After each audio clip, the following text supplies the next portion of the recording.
میں ہرگز تم سے شادی نہیں کروں گی زرکون خان، تم ایک گھٹیا انسان ہو، میں کسی قیمت پر بھی تمہیں اپنی زندگی میں شامل نہیں کر سکتی۔ اس بڑے سے فارم ہاؤس میں زرمینہ کی آواز گونج رہی تھی۔ وہ اونچی اونچی آواز میں چلاتے ہوئے زرکون خان کو کہہ رہی تھی کہ وہ اس سے شادی نہیں کرے گی۔ زرکون خان جو اس کے سامنے کرسی پر ٹانگ جمائے بیٹھا تھا، اپنے چہرے پر ایک شیطانی مسکراہٹ لاتے ہوئے آگے کو ہوا جہاں وہ بندی بیٹھی تھی۔ تمہاری یہ ہمت کہ تم مجھے انکار کرو، زرکون خان کو دیکھو لڑکی، تم جیسی کئی لڑکیاں ایسی ہیں جنہوں نے مجھے انکار کرنے کی کوشش کی تھی، مگر یہ مٹھی دیکھ رہی ہو میری مٹھی میں قید ہو گئی وہ لڑکیاں، نہ کچھ بول سکی نہ کچھ کر سکی۔ ان میں سے کچھ کو تو میں نے مار بھی ڈالا۔ اگر تم بھی آرام سے نہیں مانو گی تو پھر تمہیں بھی مار ڈالنا پڑے گا، لیکن تم یہ مت بھولو کہ میں تمہیں صرف عیاشی کے لیے نہیں بلکہ اپنی بیوی بنانے کے لیے کہہ رہا ہوں۔ زرکون خان کے چہرے پر اچانک یہ غصہ ابھر آیا تھا۔ اسے اس لڑکی کا انکار کرنا ناگوار گزرا تھا۔ زرکون، یہ تم بہت غلط کر رہے ہو۔ اس کی آنکھوں میں آنسو چھلکنے لگے تھے۔ وہ معصوم سی 18 سالہ زرمینہ بہت بے بس نظر آ رہی تھی۔ کل تک وہ ہنس کھیل رہی تھی، آج اس کی زندگی نے کیسا پلٹا کھا لیا تھا، اسے سمجھ ہی نہیں آئی تھی۔ اس کے سارے بال اس کے چہرے پر بکھرے ہوئے تھے اور اس کے آنسوؤں کی وجہ سے اس کے چہرے پر چمٹ چکے تھے۔ اچھا، جو میں کر رہا ہوں وہ غلط کر رہا ہوں، اور جو کچھ تمہارے گھر والوں نے کیا، کیا ان لوگوں نے ٹھیک کیا؟ وہ دانت پہ دانت جمائے غصے سے بول رہا تھا۔ اس کے غصے پر زرمینہ کا دل دھڑک کر اس کے حلق میں آ بیٹھا تھا۔ میرے گھر والے چاہیں جو بھی کریں، اس میں میرا کیا قصور ہے؟ میں نے تمہارا کیا بگاڑا ہے؟ تم ان کا بدلہ مجھ سے کیوں لے رہے ہو؟ وہ روتے ہوئے بولی تھی۔ کیونکہ تم اپنے گھر میں وہ واحد انسان ہو جس کی ایک چوٹ پر سب تڑپ اٹھتے ہیں۔ جب میں تمہیں تڑپاؤں گا تو پھر ان کے تڑپنے کا عالم کیا ہوگا؟ ان لوگوں نے مجھے اذیت دی تھی نا، اب تمہارے ذریعے انہیں اذیت ملے گی، اور جو اذیت انہوں نے مجھے دی تھی اس سے کئی زیادہ اذیت میں وہ جلیں گے، تب میرے دل کو سکون پہنچے گا۔ میں اور کچھ نہیں سنوں گا۔ یہ سہاگ کا جوڑا پڑا ہے اور ساتھ میں یہ زیورات ہیں۔ میں ایک ملازمہ کو یہاں بھیج رہا ہوں، وہ تمہیں تیار کر دے گی۔ 2 گھنٹے بعد ہمارا نکاح ہے اور مجھے کسی قسم کا رونا دھونا نہیں چاہیے۔ سیدھی طرح تیار ہو جاؤ، ورنہ مجھے اور بھی طریقے آتے ہیں۔ یہ کہتے ہوئے وہ فوراً کمرے سے باہر نکل گیا، جبکہ وہ پیچھے سے اسے آوازیں دیتی رہ گئی تھی۔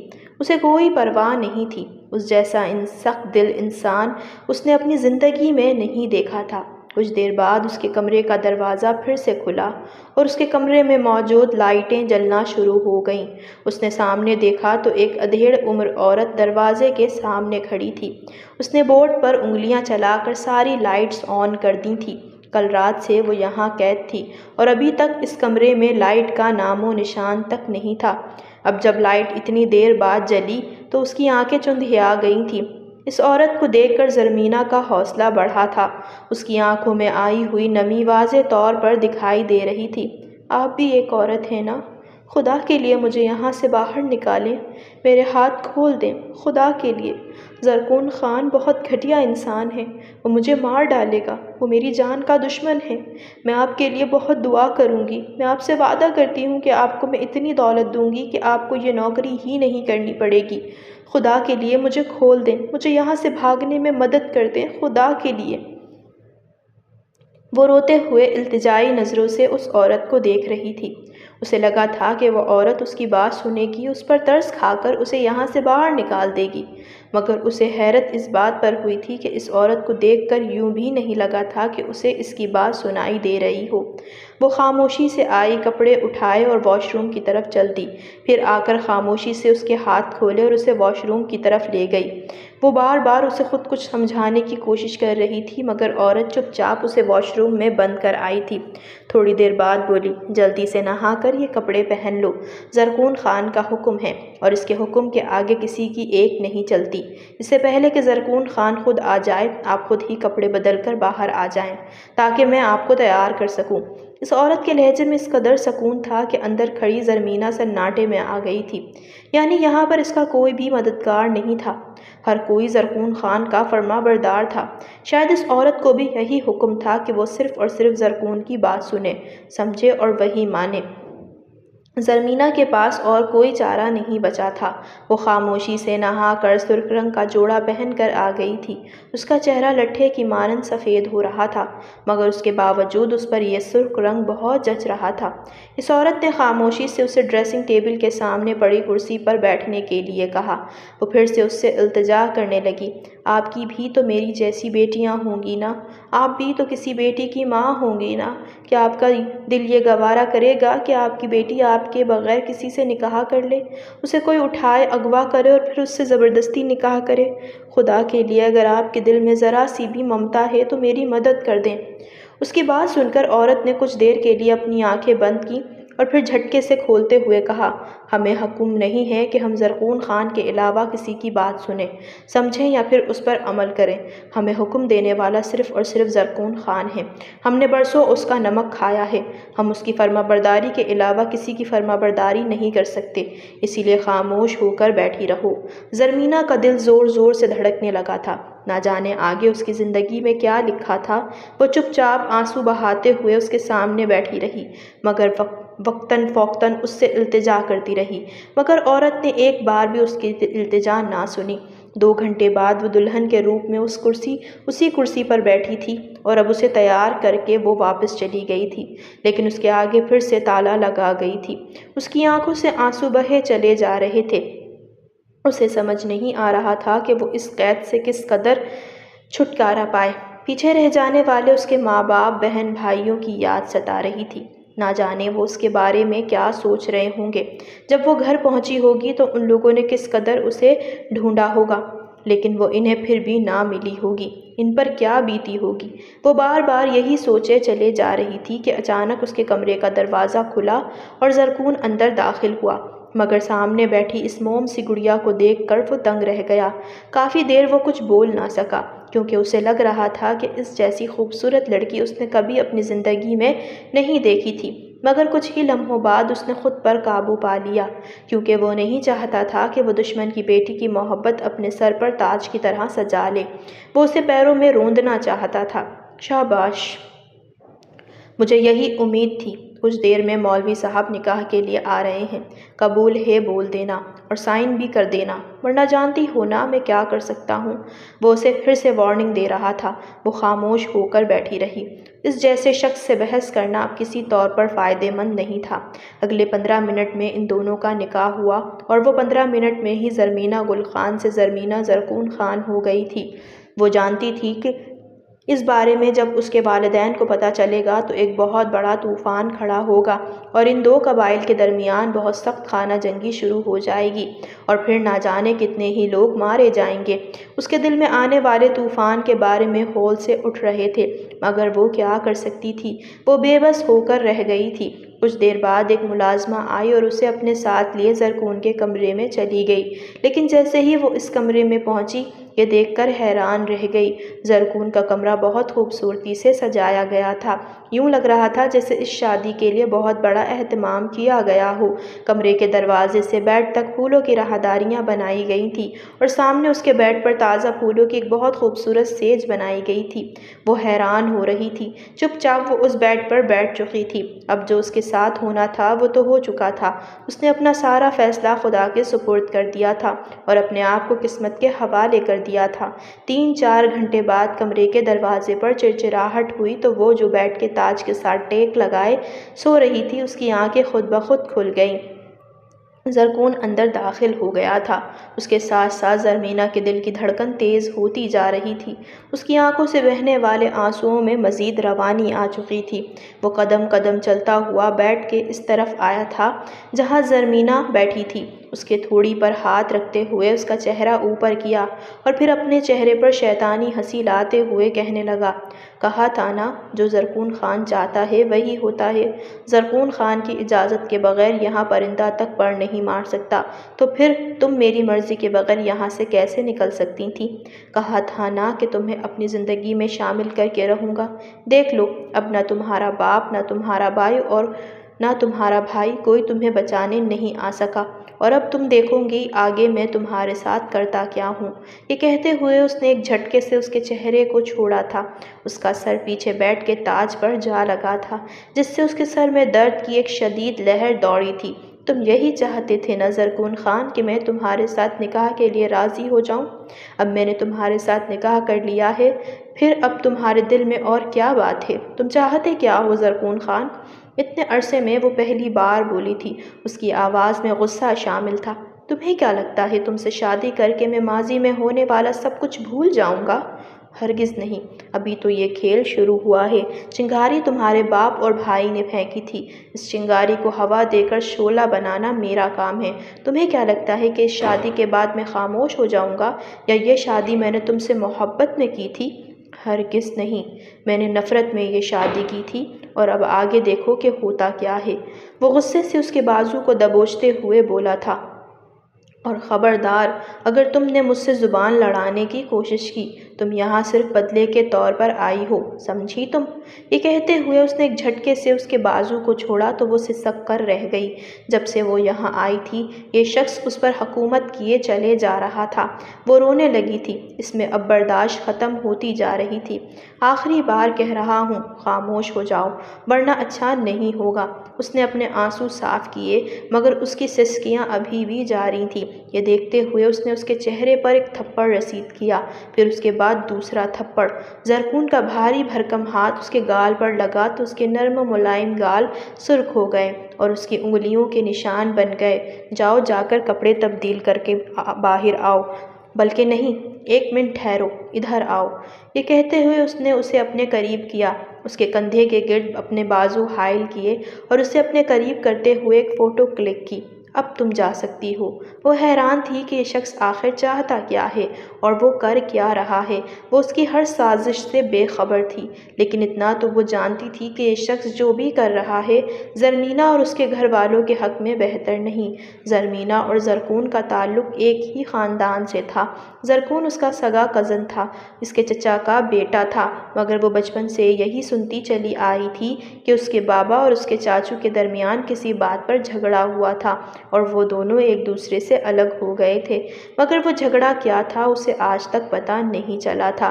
اس کے بابا نے اسے بچپن سے ہی اس کے بھائی بہرام خان کے ساتھ لاہور میں پڑھائی کے لیے بھیجا تھا۔ وہ سال میں ایک بار اپنے والدین سے ملنے کے لیے یہاں آتی تھی اور گاؤں کی یہ خوبصورتی دیکھ کر ہمیشہ ہی بہت خوش ہوتی تھی۔ اس کا دل چاہتا تھا کہ وہ اپنے والدین کے ساتھ یہیں پر رہے، مگر ابھی اس کی پڑھائی کو مکمل کرنے کے لیے کافی سارا وقت پڑا تھا۔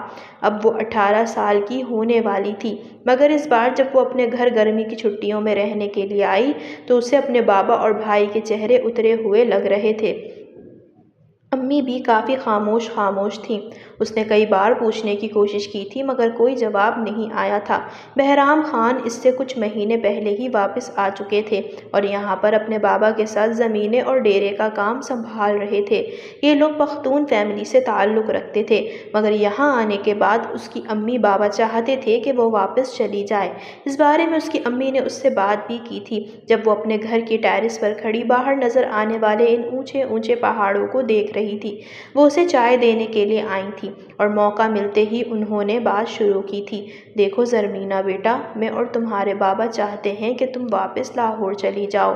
اس بات پر اس نے حیرت سے اپنی ماں کی طرف دیکھا۔ کیا مطلب امی؟ آپ جانتی ہیں 1 سال بعد میں آپ کے پاس آئی ہوں اور آپ کے بغیر رہنا کتنا مشکل ہے۔ 1 سال میں بس ایک بار ہی تو موقع آتا ہے کہ میں آپ کے پاس آ کر کچھ دیر کے لیے رہوں۔ میں چاہتی ہوں کہ میں آپ لوگوں کے ساتھ رہوں، وقت گزاروں، مگر آپ پھر سے مجھے واپس بھیجنے پر تلی ہوئی ہیں۔ میں نہیں جاؤں گی۔ وہ ضد کر کے بیٹھ گئی تھی۔ دیکھو بیٹا، ضد مت کرو، ہم تمہارے بھلے کے لیے ہی کہہ رہے ہیں، اور بہرام نے وہاں تمہارے لیے ایک اور کنٹری ٹرپ بھی رکھا ہے۔ تم کچھ دنوں کے لیے دوسرے ملک بھی جا سکتی ہو، جس ملک میں تم چاہو گی۔ تمہارے بھیا تمہیں بھیج دیں گے، لیکن بیٹا یہاں رہنا تمہارے لیے ٹھیک نہیں ہے۔ تم جانتی ہو ہم پٹھان لوگ ہیں، اور کئی لوگ ایسے ہیں جو تمہارے بابا کے دشمن ہیں۔ میں نہیں چاہتی کہ بیٹا کوئی تمہیں نقصان پہنچائے۔ ہماری کل کائنات، ہماری جمع پونجی تو صرف تم ہو نا بیٹا۔ گل لالہ اس کے لیے پریشان ہوتی دکھائی دے رہی تھی، جبکہ وہ یہ نہیں سمجھ پا رہی تھی کہ یہاں رہ کر اسے کیا مشکل آ سکتی ہے۔ آج سے پہلے تو اس کے والدین نے کبھی یہ نہیں کہا تھا کہ وہ یہاں رہ کر محفوظ نہیں ہوگی، بلکہ اس کے بابا ہمیشہ یہی کہتے تھے کہ جب تک تمہارے ساتھ تمہارے بھائی اور تمہارے بابا کا سایہ ہے، تب تک کوئی تمہیں چھو بھی نہیں سکتا۔ پھر اب کی بار یہ لوگ اتنے ڈرے ہوئے کیوں تھے؟ وہ سمجھ نہیں پا رہی تھی۔ امی کیا بھول گئی ہیں بابا کیا کہتے ہیں؟ ان کا کہنا ہے کہ جب تک وہ دونوں میرے ساتھ ہیں مجھے کوئی ہاتھ بھی نہیں لگا سکتا، تو پھر مجھے فکر کرنے کی کیا ضرورت ہے؟ امی مجھے نہیں جانا، کہیں بھی نہیں جانا، بس مجھے آپ لوگوں کے ساتھ وقت گزارنا ہے۔ وہ ضد کی بہت پکی تھی۔ گل لالہ نے بے بسی سے سر جھٹکا تھا۔ وہ جانتی تھی کہ وہ ایک بار انکار کر چکی ہے تو اب وہ انکار کبھی بھی اقرار میں نہیں بدلے گا۔ وہ خاموشی سے وہاں سے چلی گئیں، مگر ان کے دل میں کسی انہونی کا خوف واضح دکھائی دے رہا تھا۔ مگر اب وہ کیا کر سکتی تھیں؟ وہ خاموشی سے آ کر زرداج خان کے ساتھ بیٹھیں تو اسے زرمینہ کے ساتھ ہونے والی تمام گفتگو کہہ سنائی تھی۔ گل لالہ تم فکر مت کرو، میں اسے منا لوں گا۔ یہ کہتے ہوئے وہ کمرے سے باہر نکل گیا تھا۔ زرمینہ کی یونیورسٹی میں گرمیوں کی چھٹیوں کے ساتھ ساتھ کچھ اور پروگرام شروع کیے گئے تھے جنہیں اسٹوڈنٹس اپنی مرضی سے سیکھ سکتے تھے۔ بہرام اور زرتاج کے پاس اس کے علاوہ اور کوئی چارہ نہیں تھا۔ انہوں نے زبردستی زرمینہ کو واپس لاہور بھیج دیا، اور اب وہ پرسکون ہو چکے تھے۔ وہ نہیں جانتے تھے کہ وہ زرمینہ کو باہر بھیج کر بھی اسے محفوظ نہیں کروا سکتے۔ زرمینہ خاموشی سے پھر سے لاہور آ کر پڑھنے لگی تھی۔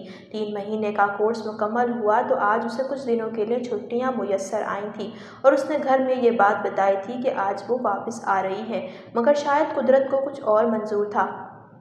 زرکون خان کے آدمی یونیورسٹی ہی پہنچ گئے تھے، اور یونیورسٹی سے ہی اسے گاڑی میں ڈال دیا تھا۔ وہ چیختی چلاتی رہ گئی تھی، مگر اس کی ایک نہ چلی تھی۔ وہ اسے بے ہوش کر کے فارم ہاؤس لے آئے تھے اور اسے نکاح کر لیا تھا۔ اسے یہ بھی خبر پہنچ گئی تھی کہ زرمینہ کے گھر والوں کو اس بات کا پتہ چل گیا ہے کہ زرمینہ اغوا ہو چکی ہے، لیکن وہ لوگ اس کے فارم ہاؤس کا پتہ نہیں جانتے تھے۔ اس وجہ سے اس نے بہتر یہی سمجھا تھا کہ اسے ابھی فارم ہاؤس میں ہی رکھ دے۔ دوسری طرف اس کے گھر پر بہرام خان اور زرتاج خان نے دھاوا بھول دیا تھا، مگر کسی ملازم کو یہ نہ تو حکم تھا کہ وہ اس کے بارے میں بتائے اور نہ ہی اسے علم تھا کہ وہ کہاں ہیں۔ وہ لوگ تھک ہار کر گھر واپس لوٹے تو بہرام خان کے فون پر رنگ ہوئی۔ اس نے فون دیکھا تو فوراً کھڑا ہو گیا۔ غصہ اس کی آنکھوں میں شعلے کی طرح دہک رہا تھا، اس وجہ سے اس کے ہاتھ کانپ رہے تھے۔ بغیرت انسان، اس کی یہ ہمت! وہ دانت پہ دانت جمائے غصے سے بولا تو زرتاج خان نے حیرانگی سے پوچھا تھا۔ وہ بھی پریشان بیٹھے تھے۔ آخر کو زرمینہ ان کی لاڈلی اور چہیتی بیٹی تھی۔ اس کے کھو جانے پر سب سے زیادہ پریشان زرتاج خان ہی تھے۔ دیکھیں بابا، آپ کے بھتیجے کے کارنامے، میں اس شخص کو زندہ نہیں چھوڑوں گا۔ بابا جان، میرے تن بدن میں آگ لگی ہوئی ہے۔ اس نے موبائل زرتاج خان کو دیتے ہوئے کہا تھا۔ اس کے ہاتھ کرسی کے کونے پر مضبوط ہو گئے تھے اور غصے کی وجہ سے ماتھے پر پسینہ چمک رہا تھا، جبکہ زرتاج خان یہ فوٹو دیکھنے کے بعد بے بس نظر آنے لگے تھے۔ انہوں نے فون الٹا کر کے میز پر رکھ دیا اور آنکھوں میں اتر آنے والی نمی کو اپنے ہاتھ کی پشت سے رگڑا۔ بہرام، اتنے جذباتی مت ہو بچے، ہمیں پہلے اسے ڈھونڈنا ہوگا، یہ پتہ لگانا ہوگا کہ وہ کہاں ہے۔ مگر اگر تم نے کوئی سوچے سمجھے بغیر قدم اٹھایا تو کہیں ایسا نہ ہو کہ زرمینہ کے ساتھ وہ کچھ غلط کرے۔ اس کی جنونیت کو تو تم جانتے ہی ہو، بنا سوچے کچھ مت کرنا۔ زرتاج خان نے بہرام کو سمجھایا تو وہ خاموش ہو گیا۔ کچھ لمحوں بعد اس نے ہاتھ بڑھا کر فون اٹھایا اور باہر نکل گیا۔ ڈرائیور گاڑی لیے باہر آیا تو اس نے ڈرائیور کو واپس گھر بھیج دیا اور خود گاڑی ڈرائیو کرتے ایک ویرانے میں لے آیا، اور اب اس نے زرکون کی چیٹ کھولی اور ایک غصے سے بھرپور وائس بھیجی۔ زرکون، بغیرت انسان، تیری ہمت کیسے ہوئی میری بہن کو چھونے کی؟ ایک دفعہ تو مل جا، خدا کی قسم تیرا وہ حشر کروں گا جو کبھی کسی نے نہیں کیا ہوگا۔ اس کی وائس سینڈ ہونے کے اگلے ہی لمحے سین ہوئی اور پھر ویڈیو کال آنے لگی۔ اس نے اٹینڈ کی تو سامنے زرمینہ کا روتا ہوا چہرہ تھا جس پر تشدد کے نشانات تھے۔ وہ اسے خود سے لگائے کھڑا تھا۔ بہرام کو سامنے دیکھتے ہی زرمینہ چیخی، لالا لالا مجھے بچا لو لالا، میں مر جاؤں گی۔ بہن کا یہ حال دیکھ کر اس کی آنکھوں میں نمی اتری تھی اور وہ غصے سے چلایا، زرکون میں تجھے چھوڑوں گا نہیں۔ مگر اب اس کی بہن کا چہرہ ہٹ چکا تھا اور زرکون کی شیطانی ہنسی اور مکار چہرہ سامنے تھا۔ وہ ہنستے ہوئے بولا، بہرام لالا، یہی اذیت دیکھنی تھی مجھے، یہی اذیت تم لوگوں نے مجھے دی تھی، یاد ہے تمہیں؟ میں بھی تڑپ رہا تھا بالکل ایسے جیسے تم تڑپ رہے ہو، مگر تب میری اذیت کی نوعیت کچھ اور تھی اور تمہاری کچھ اور ہے۔ میں موت پر ماتم منا رہا تھا اور تم زندہ کا ماتم مناؤ گے، اور ایک دن نہیں بلکہ ہر روز، ہر لمحہ مناؤں گے، اور میں سکون حاصل کروں گا تمہارا یہ حال دیکھ کر۔ اس کی ہنسی غائب ہوئی اور چہرے پر گزرے ماضی کا سایہ لہرایا اور وہ اذیت میں مبتلا نظر آ رہا تھا۔ بہرام کچھ کہہ نہیں سکا تھا، جبکہ زرکون فون بند کر گیا۔ زرکون کے فون بند کرتے ہی کمرے میں عجیب سی فضا پھیل گئی۔ وہ چپ چاپ بیٹھا رہا، مگر زرمینہ کو اب یہ جاننا تھا کہ آخر وہ بات کیا ہے جس پر وہ دونوں خونی رشتہ دار ہونے کے باوجود ایک دوسرے کے دشمن بن گئے ہیں۔ وہ آگے بڑھی اور التجائی انداز میں بولی، زرکون تم بتاؤ میرے گھر والوں کی کیا غلطی ہے جس کا بدلہ لے کر بھی تم پرسکون نہیں ہو پاتے؟ مجھے بتاؤ، شاید بتانے سے سکون مل جائے تمہیں۔ وہ اب کی بار التجا کے ساتھ ہمدردی لیے بولی تھی جو اس کے چہرے سے ذرا جھلک رہی تھی۔ زرمینہ نیچے مت بیٹھو، اوپر بیٹھو۔ وہ اس کی طرف دیکھے بغیر بولا تو وہ اٹھی اور اس کے ساتھ بیٹھ گئی۔ وہ کچھ نرم پڑتا دکھائی دے رہا تھا۔ 4 دن ہو گئے تھے دونوں کو ایک ساتھ۔ اب اس کا غصہ زرمینہ کے لیے کچھ کم ہو چکا تھا، بس وہ بہرام کے سامنے یہ شو کر رہا تھا کہ وہ اس پر ظلم کرتا ہے۔ تم جاننا چاہتی ہو نا زرمینہ کہ میرے اور تمہارے خاندان میں کیا ہوا ہے جس نے ہمارے درمیان دشمنی کی دیوار کھڑی کر دی؟ تو سنو، تمہارے بابا نے میرے بابا کی زمین دھوکے سے اپنے نام کروا لی تھی۔ جب بابا کو اس بات کا علم ہوا تو انہوں نے اپنی زمین واپس لینے کا مطالبہ کیا تھا، لیکن تمہارا باپ اس قدر سخت ہو گئے تھے کہ انہوں نے جھگڑا کیا اور جھگڑے میں ہی انہوں نے ہمارے ساتھ تمام تعلقات ختم کر دیے۔ میرے بابا ہارٹ پیشنٹ تھے۔ جب تمہارے بابا نے ان سے تمام تعلقات ختم کیے تو انہیں ہارٹ اٹیک ہو گیا، لیکن ڈاکٹر نے کہا تھا کہ اگر اگلی بار انہیں ہارٹ اٹیک آیا تو ہم ان کے بارے میں کچھ نہیں کر سکیں گے، آپ انہیں سٹریس سے بچائیں۔ لیکن میرے بابا ہسپتال سے آنے کے بعد بھی تمہارے بابا کا نام لیتے رہے۔ ان کے چھوٹے بھائی تھے اور اپنے بڑے بھائی کو بے حد عزیز رکھتے تھے۔ کئی بار انہوں نے تمہارے بابا سے بات کرنے کی کوشش کی تھی، مگر ہر بار تمہارے باپ نے انکار کر دیا۔ نہ وہ بات کرنا چاہتے تھے اور نہ ہی ہمارے ساتھ تعلق رکھنا چاہتے تھے۔ ایک روز جب بابا نے تمہارے بابا کو کال کی، انہوں نے کال نہ اٹھائی۔ میں گھر پر موجود نہیں تھا اور بابا کی حالت مزید بگڑتی جا رہی تھی، اور اس حالت میں وہ اپنے بھائی کو یاد کرتے اس سے کال کرتے رہے تھے۔ کسی ایک کال کا بھی جواب نہیں دیا تھا اور میرے بابا وہیں ایڑیاں رگڑتے رگڑتے اس دنیا سے رخصت ہو گئے تھے۔ جب میں گھر پہنچا تو میرے بابا کو رخصت ہوئے 3 گھنٹے ہو چکے تھے۔ میں نے ان کے موبائل کو چیک کیا جو ابھی بھی ان کے ہاتھ میں تھا، اور ایک تصویر جو انہوں نے اپنے سینے سے لگا رکھی تھی وہ تمہارے بابا کی تھی۔ سوچو انہیں کتنی تکلیف ہوئی ہوگی، سوچو وہ کس قدر اذیت میں ہوں گے جب ان کی آخری سانسیں چل رہی ہوں گی اور وہ اپنے بھائی کو یاد کر رہے ہوں گے۔ انہوں نے کتنی بار کال کی ہوگی، انہوں نے کتنی بار پکارا ہوگا، مگر تمہارے باپ کا دل ذرا بھی نرم نہیں ہوا کہ وہ میرے باپ سے بات کر لیتا۔ شاید اگر وہ میرے باپ سے ایک بار بات کر لیتا تو میرا باپ بچ سکتا تھا، لیکن نہیں۔ تمہارے بابا کی ضد اور ہٹ دھرمی نے میرے باپ کی جان لے لی تھی۔ تب سے میں اسی بدلے کی آگ میں جل رہا تھا، لیکن میری بہن ایسا نہیں چاہتی تھی کہ میں ہمیشہ ایسے ہی تڑپتا رہوں۔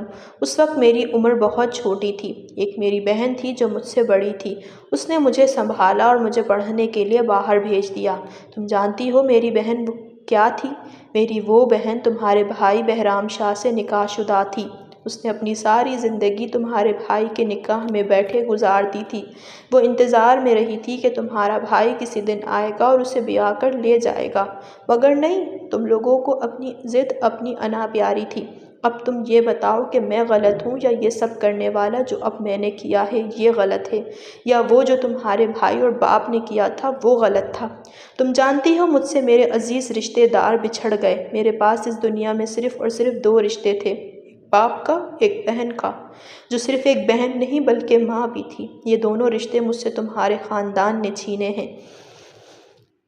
پھر میں کیسے تمہارے خاندان کو سکون سے جینے دوں؟ بتاؤ کیسے میں تمہارے خاندان کو سکون سے جینے دوں؟ جانتا ہوں کہ اس میں تمہارا کوئی قصور نہیں ہے، مگر جن کا قصور ہے ان کی جان تم میں بستی ہے، اور میں انہیں ہر لمحہ، ہر روز، ہر سیکنڈ تڑپانا چاہتا ہوں۔ میں چاہتا ہوں کہ وہ ویسے تڑپیں جیسے میں تڑپا تھا، لیکن موت پر تو رونے کے بعد صبر آ جاتا ہے، زندہ کے بچھڑ جانے پر نہیں آتا۔ اب دیکھو کس قدر تڑپنے پر ہوتے ہیں، کس قدر تڑپتے ہیں، تم دیکھنا۔ زرمینہ نہیں جانتی تھی کہ وہ باہر سے اس قدر مضبوط نظر آنے والا شخص اندر سے اس قدر ٹوٹا ہوا تھا۔ اپنے خاندان کی یہ بات اسے اب پتہ چل رہی تھی۔ اسے اب سمجھ آیا تھا کہ کیوں اس کے پاپا نے اسے دوسرے شہر کے لیے بھیج دیا تھا، کیوں بہرام لالا واپس گاؤں نہیں جانا چاہتے تھے، اور کیوں اب یہاں آ کر مجھے واپس نہیں بلا رہے تھے۔ اسے روتا دیکھ کر زرمینہ کی آنکھوں میں آنسو آ گئے تھے۔ ان 4 دنوں میں جب سے وہ یہاں آئی تھی، سوائے پہلے ایک دن کے، اس نے زرکون کو غصہ کرتے نہیں دیکھا تھا۔ زرکون اب مطمئن ہو گیا تھا، مگر اکثر دکھی سا دکھائی دیتا تھا۔ وہ اس کمرے میں نہیں آتا تھا، بس اس وقت آتا تھا جب اسے زرمینہ سے کوئی بات کرنی ہوتی تھی۔ زرمینہ نے بھی اسے یہاں سے بھاگنے کی کوئی کوشش نہیں کی تھی، کیونکہ وہ جانتی تھی کہ زرکون خان کی قید سے وہ جلد آزاد نہیں ہوگی، اور اب تو اس نے یہاں سے جانے کا ارادہ بھی ترک کر دیا تھا۔ جب اس نے زرکون کی یہ بات سنی تھی، ایسی بہت سی باتیں ہیں جو ابھی میں تمہیں نہیں بتا سکتا، وہ میں تمہیں پھر کبھی بتاؤں گا۔ یہ کہتے ہوئے وہ فوراً اٹھا اور کمرے سے باہر نکل گیا۔ وہ جانتی تھی کہ زرکون کی حالت کیا ہو رہی ہوگی۔ زرمینہ کی آنکھوں میں بھی آنسو آ گئے تھے۔ کوئی اس قدر سنگ دل کیسے ہو سکتا ہے کہ اس کے مرتے وقت ایک بار بھی اس سے بات نہ کرے؟ میرے بابا اس قدر سنگ دل ہو سکتے ہیں؟ کاش مجھے پہلے پتا ہوتا، اس نے اپنے آنسو صاف کرتے ہوئے کہا تھا، مگر اس کے بس میں کچھ نہیں تھا۔ کچھ دیر وہ وہیں بیٹھی سوچتی رہی، اس کے بعد وہ کھڑکی کی جانب آ گئی تھی۔ کھڑکی سے اس نے باہر صحن کا منظر دیکھا تھا۔ وہ اپنے دونوں ہاتھ اپنے سینے پہ باندھے خاموشی سے کھڑا تھا۔ وہ جانتی تھی کہ وہ رو رہا ہے۔ اسے زرکون کی حالت نہیں دیکھی جا رہی تھی۔ اسے اب سمجھ آیا تھا کہ زرکون غلط نہیں تھا۔ اگر وہ غلط ہوتا تو وہ اس پر تشدد کرتا، اسے اپنے قریب نہ بٹھاتا۔ اس کا مقصد صرف اور صرف بہرام لالا اور زرتاش خان سے بدلہ لینا تھا، پھر اس کے بعد وہ خود ہی ٹھیک ہو جائے گا اور اسے گھر تک چھوڑ آئے گا، وہ جانتی تھی۔ مگر اس وقت اسے لگ رہا تھا کہ زرکون کو اس کی سب سے زیادہ ضرورت ہے۔ وہ خاموشی سے پہلی بار اپنے کمرے سے باہر نکلی۔ اس کے کمرے کو لاک نہیں لگا تھا۔ وہ جلدی سے صحن میں نکل کر اس کے پاس آ گئی تھی، اور پھر کچھ سوچتے ہوئے اس کے قریب آ گئی اور اپنا سر اس کے کندھے پر ٹکا دیا۔ یہ دیکھ کر زرکون حیرت کے مارے اسے دیکھنے لگا۔ مجھے معاف کر دو زرکون، میں نہیں چاہتی تھی کہ میرے گھر والوں نے تمہارے ساتھ یہ سب کچھ کیا ہے۔ خدا کی قسم اگر مجھے پتا ہوتا میں پہلے سے ہی تمہارا ساتھ دیتی، مگر اب تو تمہاری بہن کی طرح میں تمہارے نکاح میں ہوں۔ تمہاری بہن اگر میرے بھائی کے نکاح میں تھی تو میں تمہارے نکاح میں ہوں۔ میں تمہارا ساتھ دوں گی، تم فکر نہ کرو، میں تمہارے ساتھ ہوں۔ اس نے آنکھوں میں آنسو لیے اس کے کندھے پر سر ٹکائے کہا تھا تو زرکون نے اپنا دوسرا ہاتھ اس کے چہرے پر آہستگی سے پہرا، اس کے آنسو صاف کیے اور پھر اپنا ایک بازو اس کے گرد حائل کر دیا۔ تم کیوں رو رہی ہو؟ یہ دکھ صرف میرا ہے، اور اس میں اکیلا ہی ہمیشہ سے جلتا آیا ہوں۔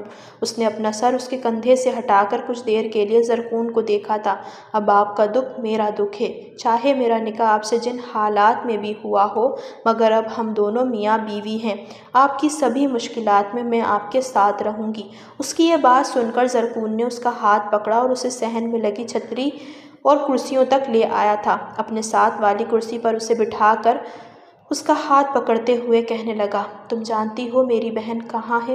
6 ماہ پہلے جب تمہارا بھائی واپس آیا تھا تو میری بہن اس کے انتظار میں بیٹھی تھی۔ اس نے کئی بار اسے پیغام بھیجا تھا کہ اب وہ اس سے شادی کر لے اور صدیوں پرانی اس دشمنی کو ختم کر دے، مگر تم جانتی ہو تمہارے بھائی نے کیا کہا؟ اس نے کہا میں ایک ان پڑھ اور جاہل لڑکی سے کبھی شادی نہیں کروں گا۔ میں تم سے شادی نہیں کر سکتا۔ تم اپنی مرضی سے میری طرف سے آزاد ہو، جہاں شادی کرنا چاہتی ہو کر لو۔ تم جانتی ہو اس بات نے میری بہن کو کس قدر تکلیف پہنچائی؟ اس قدر تکلیف پہنچی کہ وہ مرنے تک پہنچ گئی، لیکن خدا کا شکر تھا کہ میں نے انہیں وقت پر ہسپتال پہنچا دیا تھا، مگر ڈاکٹر کا کہنا ہے وہ کبھی کوما سے واپس نہیں آ پائیں گی۔ وہ کوما میں ہیں، نہ تو وہ زندہ ہے اور نہ ہی مردہ۔ اب تم بتاؤ، اس سب میں زیادتی میرے ساتھ ہوئی تو کس کے ساتھ ہوئی ہے؟ وہ بچوں کی طرح بلک بلک کر رونے لگا تھا۔ وہ اس کے ہاتھ کو اپنے دونوں ہاتھوں میں لیے اور پھر ان ہاتھوں پر اپنا ماتھا ٹکائے رو رہا تھا۔ زرمینہ نے دوسرے ہاتھ سے اس کے سر پر انگلیاں پھیری اور روتے ہوئے اسے دلاسا دے رہی تھی۔ تبھی باہر کا دروازہ کھلا اور کچھ لوگ اندر آئے تھے، لیکن سامنے کے منظر کو دیکھ کر وہ ہکا بکا رہ گئے تھے، کیونکہ سامنے آنے والے لوگوں میں سب سے آگے بہرام لالا تھے۔ ان دونوں کو اس قدر قریب دیکھ کر بہرام لالا سختے میں آ گئے تھے۔ زرمینہ، تم ٹھیک تو ہو؟ وہ جلدی سے آگے بڑھا اور زرمینہ کی طرف ہاتھ بڑھانے لگا، مگر زرمینہ جلدی سے اٹھی اور انگلی دکھاتے ہوئے کہنے لگی، خبردار! اگر تم نے میرے قریب ہونے کی کوشش بھی کی، کوئی بہن نہیں لگتی میں تمہاری۔ آج سے میرا اور آپ سب کا رشتہ ختم۔ میں صرف اور صرف زرکون کی بیوی ہوں، جس کے ساتھ آپ لوگوں نے اس قدر ناانصافیاں کی تھیں۔ آپ جانتے ہیں یہ شخص جو بظاہر اتنا ظالم نظر آتا ہے، یہ اندر سے کتنا ٹوٹا ہوا ہے۔ پہلے ایک دن کے سوا اس نے کبھی مجھ پر ہاتھ نہیں اٹھایا۔ وہ صرف اس لیے اٹھایا تھا تاکہ آپ لوگوں کو دکھا سکے یہ مجھ پر کس قدر ظلم کر رہا ہے، لیکن شاید یہ حقیقت چھپی نہ رہی۔ میں ہمیشہ سوچتی تھی کہ ہمارا ان کے خاندان سے کیا رشتہ ہے کہ آپ لوگوں نے ان سے قطع تعلق کر لیا اور مجھے باہر بھیج دیا اور کبھی واپس ہی نہ آنے دیا۔ اب جب زرکون نے اپنی بہن کی وجہ سے مجھ سے شادی کے لیے بات کی تو آپ لوگ مجھے ہی باہر بھیجنے پر تل گئے۔ اس نے اچھا کیا کہ مجھ سے نکاح کر لیا، وہ بھی زبردستی، تاکہ آپ لوگوں کو بھی پتہ چلے کہ کیا ہوتا ہے اپنے کسی کو بچھڑ جانے کی تکلیف کیا ہوتی ہے۔ وہ روتے ہوئے بولی، مگر اس کا ہاتھ ابھی بھی زرکون کے ہاتھ میں تھا۔ بہرام لالا کے پیچھے سے آتے ہوئے اس کے بابا زرتاج خان نے بھی یہ بات سن لی تھی۔ وہ دونوں شرمندہ سے نظر آ رہے تھے۔ یہ 4 دن انہوں نے جس اذیت میں گزارے تھے یہ صرف وہی جانتے تھے، اور اب جب زرمینہ کو اس بارے میں حقیقت معلوم ہو گئی تھی تو وہ دونوں اس کے سامنے شرمندہ سے کھڑے تھے۔ بتائیں مجھے بابا، آپ نے اپنے بھائی سے آخری وقت میں بات نہیں کی تھی؟ صرف ایک زمین کے ٹکڑے کے لیے، وہ بھی جو اس کا حق تھا۔ اس نے اپنا حق آپ سے لینے کے لیے بات کی کہ آپ نے ان سے رشتہ توڑ دیا۔ بابا، آپ تو میرے آئیڈیل بابا تھے۔ آپ نے وہ کر دیا جو کوئی نہیں کرتا۔ آپ نے مجھے میری نظروں میں گرا دیا۔ بابا، میں ہمیشہ زرکون کو اپنا دشمن سمجھتی آئی تھی، لیکن مجھے یہ نہیں پتا تھا کہ زرکون ہمارا دشمن نہیں، آپ زرکون کے دشمن ہیں۔ زرکون کی بہن اس وقت کوما میں ہے بھائی، وہ آپ کی مدد آتی نا، آپ کے نکاح میں تھی۔ 2-4 جماعتیں پڑھ کر آپ کوئی بہت بڑے افسر نہیں لگ گئے کہ آپ گاؤں کی ایک لڑکی پر یہ سوال اٹھائیں کہ وہ جاہل ہے، وہ ان پڑھ ہے۔ جب دونوں سے یہ امید نہیں تھی، آپ نہیں سمجھ سکتے مجھ پر کیا گزر رہی ہے، مگر اب میرا سایہ بھی آپ لوگوں کو میسر نہیں آئے گا بابا، کیونکہ میں کسی ظالم کا سایہ اپنے سر پر برداشت نہیں کر سکتی، اور نہ میں یہ چاہتی ہوں کہ کوئی ظالم میرے سر پر سرپرستی کرے۔ یہ میرا شوہر ہے اور آج کے بعد میں آپ کے دشمن کی بیوی ہوں، تو یہ سوچنا بھی مت کہ میں آپ کا ساتھ دوں گی۔ وہ روتے ہوئے کہہ رہی تھی۔ بہرام اور زرتاج کے پاس اس وقت کوئی بات کہنے کے لیے نہیں تھی۔ کچھ دیر یوں ہی خاموشی میں گزر گئی، پھر اس کے بعد زرتاج آگے بڑھا اور معافی مانگتے ہوئے کہنے لگا، زرکون، میں جانتا ہوں کہ میں نے بہت غلط کیا، لیکن یقین جانو اگر مجھے علم ہوتا کہ تمہارے بابا اپنے آخری وقت میں مجھے یاد کر رہے ہیں تو میں دنیا کا کوئی بھی کونا پھلانگ کر تمہارے بابا کے پاس آ جاتا۔ میں اس سے ناراض تھا۔ کاش یہ زمین کا ٹکڑا ہمارے درمیان نہیں آیا ہوتا اور ہم دونوں کے درمیان اتنی کشیدگی نہ ہوئی ہوتی اور ہم اتنے دور نہ ہوئے ہوتے۔ رہی بات بہرام کی تو میں نے اس کے فیصلے اس پر چھوڑ دیے تھے۔ بہرام بھی شرمندہ سا دکھائی دے رہا تھا۔ وہ بولا تھا، میں تو یہاں آیا تھا کہ اپنی بہن کے مجرم کو سزا دوں گا، مگر یہاں تو ہر چیز کے مجرم ہی ہم نکلے ہیں۔ مجھے نہیں سمجھ آ رہا میں کیا کروں۔ میں بابا کے ہر کام میں ساتھ دیتا رہا۔ مجھے نہیں معلوم تھا کہ ہم سے ہی اتنی بڑی بھول ہو جائے گی۔ نہیں چاہیے ہمیں کوئی زمین، اب رشتے چاہیے۔ وہ روتے ہوئے بولا تھا، ان دونوں کے سامنے اب زرکون نہیں بلکہ اس کی بیوی اور ان دونوں کی چہیتی بہن اور بیٹی کھڑی تھی۔ وہ دونوں بہت شرمندہ سے نظر آ رہے تھے۔ زرکون خاموشی سے ان سب کو ایک دوسرے کے آمنے سامنے دیکھ رہا تھا۔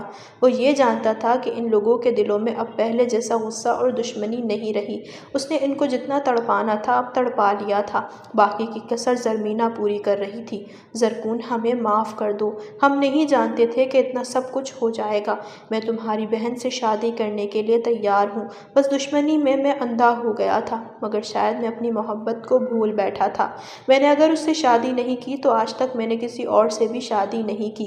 اس کا یہی مطلب ہے کہ میں صرف اور صرف شازمین کو ہی چاہتا ہوں، لیکن جو کچھ میں نے کیا وہ غلط کیا۔ میں اس کے لیے بہت شرمندہ ہوں۔ میں شازمین کو کسی بڑے ہسپتال لے جاؤں گا، کسی بڑے ڈاکٹر سے اس کا علاج کرواؤں گا، وہ بہت جلد ٹھیک ہو جائے گی اور میں اس سے شادی کر لوں گا۔ ہمیں معاف کر دو۔ اگر ہمیں پہلے پتہ ہوتا کہ ہمارے اس طرح کرنے سے تمہاری زندگی اجڑ جائے گی، تمہارا خاندان اجڑ جائے گا، تو ہم کبھی یہ نہ کرتے۔ ہم نے تو کبھی تمہاری طرف مڑ کر بھی نہیں دیکھا تھا۔ بہرام کی آنکھوں میں آنسو آ گئے تھے۔ زرتاج خان بھی شکست خوردہ نظر آ رہے تھے۔ وہ بھی آگے بڑھے اور اپنے بھتیجے کے پاس پہنچے، اس کے کندھے پر ہاتھ رکھتے ہوئے کہنے لگے، زرکون بیٹا، مجھے معاف کر دو۔ میں دشمنی کی آگ میں اس قدر اندھا ہو گیا تھا کہ میں یہ بھی نہ سمجھ سکا کہ اپنے بھائی کو کھو رہا ہوں۔ تم جانتے ہو تمہارا باپ میرا چھوٹا بھائی تھا، اسے میں نے اپنے بیٹوں کی طرح پالا تھا، لیکن زمین کی ایک لالچ نے مجھے اندھا کر دیا تھا، اور اس اندھے پن میں یہ بھی نہیں دیکھ پایا کہ میرے قریبی رشتے مجھ سے دور ہوتے جا رہے ہیں۔ بیٹا، مجھے معاف کر دو۔ میں تمہارے بابا کو تو واپس نہیں لا سکتا، مگر ہاں، یہ وعدہ ضرور کر سکتا ہوں کہ میں تمہیں ان کی کمی محسوس نہیں ہونے دوں گا۔ ان کی ساری جائیداد جو میرے نام پر ہے وہ میں تمہارے نام پر کر دوں گا، بس تم مجھے معاف کر دو۔ بات الگ ہے کہ میں نے اپنی انا کی وجہ سے کبھی یہ اقرار نہیں کیا تھا کہ میں غلط تھا، لیکن میں اندر ہی اندر بہت پچھتاوے کی آگ میں جل رہا تھا۔ آج جب سب کے سامنے حقیقت آ ہی گئی ہے تو میرے خیال سے پچھتاوے کے آنسو بہا لینا اور اقرار کر لینا غلط نہیں ہوگا۔ اس نے اپنی آنکھیں صاف کرتے ہوئے کہا تو زرکون نے جھٹکے سے اسے اپنے سینے سے لگا لیا تھا۔ وہ بھی اب تھک چکا تھا۔ برسوں کی دشمنی آج پھر سے دوستی کی راہ پر چل رہی تھی۔ پھر وہ زرکون اور زرمینہ کو لیے اپنے گھر واپس آئے تھے۔ گل لالہ یہ سب کچھ دیکھ کر حیران رہ گئی تھی۔ گل لالہ کو بھی جب حقیقت کا علم ہوا تو وہ بھی شرمندہ شرمندہ سی دکھائی دے رہی تھی، مگر وہ کیا کر سکتی تھی؟ اس خاندان کی عورتوں کا اس خاندان کے مردوں کے فیصلے میں کوئی بس نہیں چلتا تھا۔ وہ خاموشی سے سر جھکانے کی قائل ہوتی ہیں۔ خیر، اب ان دونوں خاندانوں کے درمیان اب کشیدگی ختم ہو چکی تھی۔ 2 دن تک زرکون اور زرمینہ ایک ساتھ ان دونوں کے گھر رہے تھے۔ زرکون نے دل سے انہیں معاف کر دیا تھا، لیکن وہ اپنی بہن کی وجہ سے بہت پریشان تھا۔ شازمینہ کو وہ دونوں دوسرے ملک لے گئے تھے۔ ڈاکٹر نے یہ بتایا تھا کہ وہ جلد ٹھیک ہو جائے گی، بس ذرا اس سے بات کرنے کی دیر ہے۔ آپ لوگ اس سے باتیں کریں، اسے کوئی کتابیں پڑھ کر سنائیں، ہو سکتا ہے اس طریقے سے ریکوری آ جائے۔ بہرام کو لگا تھا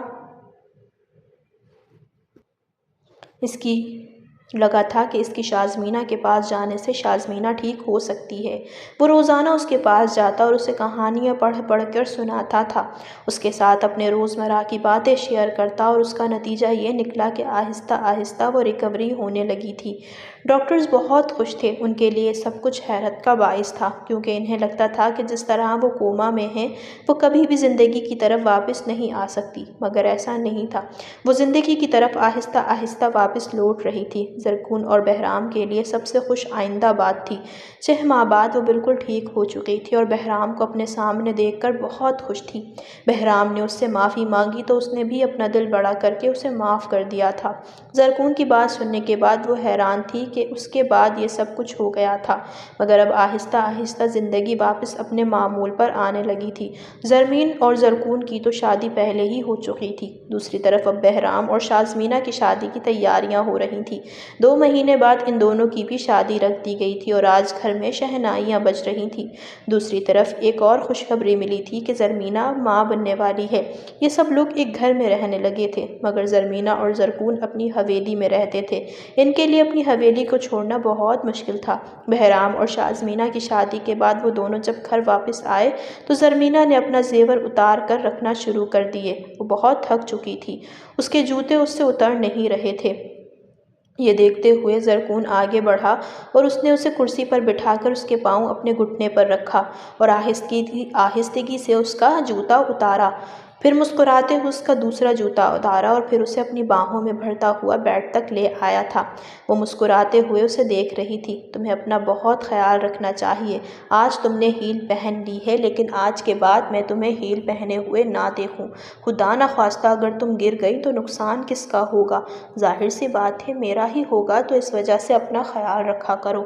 یہ کہتے ہوئے اس نے اس کے ماتھے پر بوسہ دیا تو وہ شرما گئی تھی۔ وہ دونوں اب اپنی زندگی میں ہنسی خوشی رہ رہے تھے۔ البتہ زرکون کو کبھی کبھی اپنے بابا کی یاد آ جاتی تھی اور وہ سارا دن اپنے بابا کی اسٹڈی روم میں ہی گزار دیتا تھا۔ یہاں پر ان کی تصویریں، ان کی کتابیں، ان کی یادیں سب کچھ موجود تھیں۔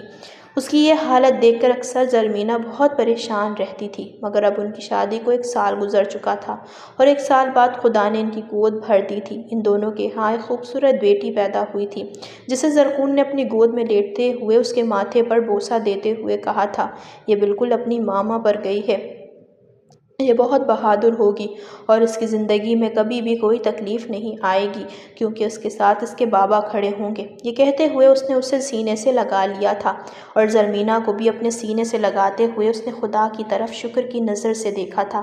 بظاہر تو یہ ہسپتال کے کمرے کی چھت تھی، مگر اس کی نظریں اوپر کہیں آسمانوں کے بعد خدا کو تلاش کر رہی تھیں۔ اتنے عرصے دکھ جھیلنے کے بعد خدا نے اب اسے خوشیاں دی تھیں اور وہ ان خوشیوں پر خدا کا بہت شکر گزار تھا۔ بالآخر اب اس کی زندگی حسین راہوں پر دوڑنے لگی تھی اور یہ سب زرمینہ اور زرکون کے لیے سکون کا باعث تھا۔